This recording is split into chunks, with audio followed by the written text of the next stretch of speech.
কারণ এমন কিছু বিষয় আছে সেন্সিটিভ অনুভূতি যেটা আপনি ভাষায় প্রকাশ করতে পারবেন না। কথা বুঝেন নাই? এই যে মানুষ জানাজা দেখছেন না, এর মধ্যে হয়তো রাজনৈতিকভাবে বিএনপির 1/10 আর সব সাধারণ মানুষগুলা দূর থেকে উনাকে দেখা এবং উনার ভালোবাসা, এটা এমন এক জিনিস, ভালোবাসাটা আপনি এটা ভাষায় প্রকাশ এটা ধরাও যায় না। তারপরও আমি আপনাকে বলতেছি বাংলাদেশে মহিলাদের মধ্যে আল্লাহ পাক একটা ব্যতিক্রমধর্মী মহিলা সৃষ্টি করেছিলেন, যিনার আচরণ, যিনার স্বভাব, যিনার দৃঢ়তা, যিনার সততা, যিনার লোভহীনতা, যিনি নিরহংকার এবং যিনি প্রতিশোধক। আপনি একটা জিনিস দেখছেন কি না, সরকার পরিবর্তনের পরে আমাদের ছোট ভাই আসিফ নজরুল সাহেব আইন বিভাগে লেখাপড়া করছেন, উনি ম্যাডামের সাথে দেখা করে প্রশ্ন করছেন শেখ হাসিনা সম্পর্কে। ম্যাডাম, যারা আমাদের দেশে আলেম সমাজ আছে তাদেরও শিক্ষা নেন, ম্যাডাম কোনোদিন কারো গিবত করে নাই। তিনি শুধু বলছেন যে নজরুল আমি আল্লাহর যাক বলার আল্লাহর কাছে বলছি। এর থেকে উত্তম সিদ্ধান্ত, যেহেতু উনার পূর্বপুরুষ আপনি জানেন কিনা জানেন সুফিজমে ছিল, উনার পূর্বপুরুষ সুফিজমে ছিল। ওনাদের ফেনী ফুলগাজী আপনার বাড়ি মুহুরীগঞ্জের পাশে শ্রীপুর গ্রাম মজুমদার বাড়ি।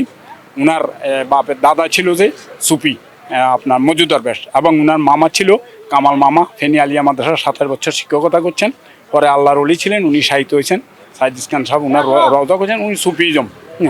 উনি তো শেখ হাসিনার মতো বলতো না যে আমি তাজ্জত পড়ি। কথা আপনাকে বুঝতে, তাহলে উনার ব্যক্তিত্ব এবং উনার চরিত্র এবং উনার দৃঢ়তা, উনি যে নিদর্শন দেখে গেছেন, আমাদেরকে যদি বা আমাদের জেনারেশনকে যদি আল্লাহ তৌফিক দেয় কোনোদিন সেটা যদি অনুসরণ করতে পারে, আমি নির্দ্বিধায় বলতে পারবো সে মানুষ সফল। এবং আমি আপনাকে আজকে বলি 2 কোটি মানুষের মধ্যে জানা যায় একজন মানুষ যদি মুসলিম থাকে তার দোয়া আল্লাহ কবুল করবে, তিনি জান্নাতবাসী। আপনার ব্যক্তিগত জীবনে দেখবেন আপনার সাথে যত লোক আছে, কোনোদিন যদি আপনি একটা ফকির আপনার জন্য দোয়া করে, আমাদের কোরআনে আছে, তার দোয়া কবুল হয়।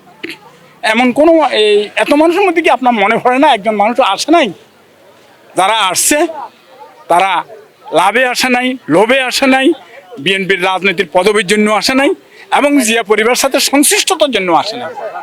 কাজে আপনারা তো এই জেনারেশন, আপনারা ভালোভাবে ওনাকে বুঝতে পারবেন আরও পরে। শুধু আমি আপনার কাছে এইটুকু আবেদন রাখবো দেশবাসীর কাছে যে তারেক জিয়াকে এই পথে চলার জন্য, তারেক জিয়াকে ম্যাডামের এবং জিয়াউর রহমানের এই আদেশে চলার জন্য দেশবাসী যদি ধানের শীষে ভোট দিয়ে বিএনপিকে ক্ষমতায় আনেন, তাহলে মানুষ বুঝতে পারবেন যে খালেদা জিয়া কিরকম ছিল এবং তারেক জিয়া কিরকম এবং জিয়াউর রহমান কী ছিল।